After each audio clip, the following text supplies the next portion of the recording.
C'est la vie Christianity, Part 1. What do I mean by c'est la vie Christianity? Well, c'est la vie is French, which means such is life. That's how it is. It can mean either one of those phrases. You could translate it either way. And when I say c'est la vie Christianity, it's an issue of understanding the will of God, or rather misunderstanding it. And I don't blame people because the translations have really set up a cult of c'est la vie Christianity. In the English translation, in Ephesians 1:9, Paul writes, having made known to us the mystery of his will, according to his good pleasure, which he purposed in himself. So, when you hear the word will, it can mean like to determine to do something, but more often it has the meaning in English to allow something, to be willing that something happen, not necessarily to be a participant in it or an activator of it, but to give your permission for it. And that's how we tend to read it here, especially when it says according to his good pleasure, where it's only about his pleasure rather than his action. Now the problem is that this word underlying this, it really means determination. It's very active.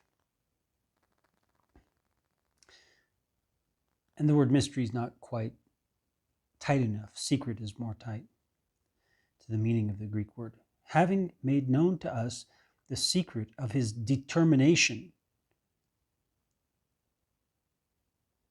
And the word under here is not good pleasure at all. It's not even close. So, for example, in our translation, the Precise English edition says, making known to us the secret of the determination of him according to the true and beautiful thinking of him. Not good pleasure. That's not in there at all. Pleasure has nothing to do with it.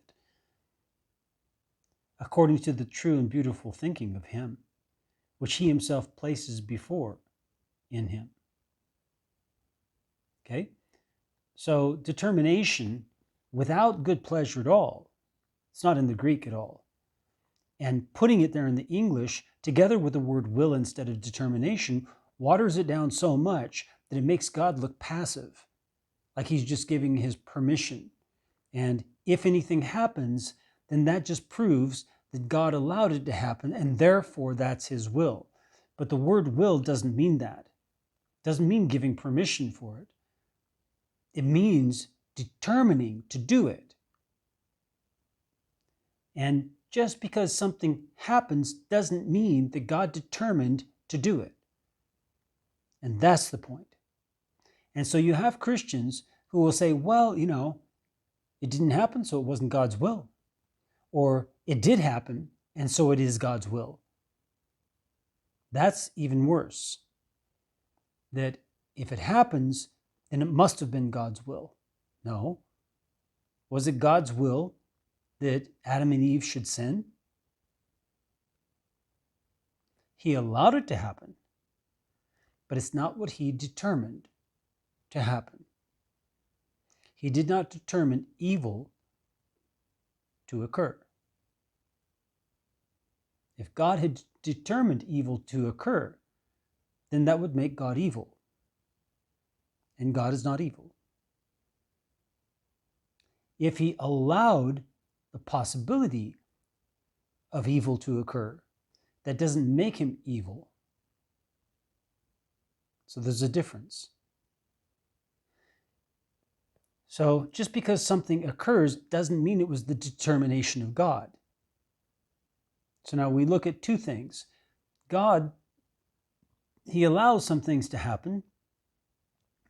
So you have that permissible will, the c'est la vie will. Then you have the will of God, which is the determination of God.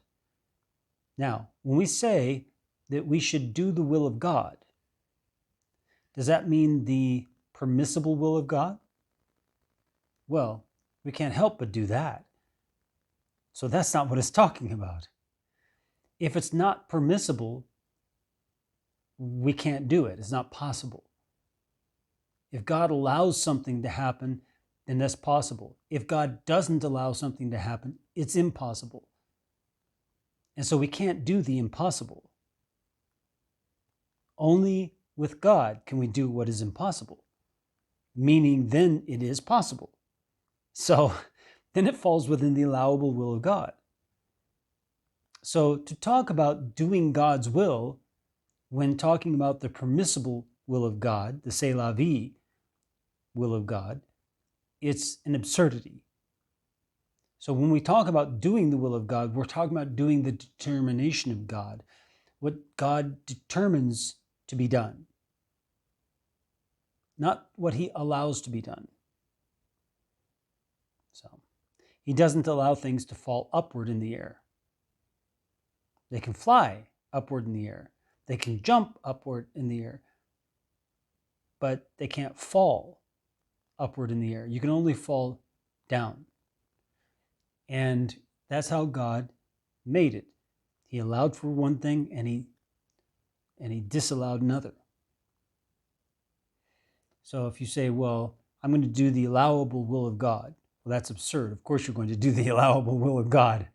You're not going to do the impossible will of God, where he doesn't allow that to be possible. But when we talk about doing right from wrong, then we're talking about the determination of God. And that's where we really are talking about when we say, I want to do the will of God. So the Ephesians 1:9 is just an example. So having made known to us the secret of his determination, not will. Not will. May the Lord bless you as you seek him with all your heart.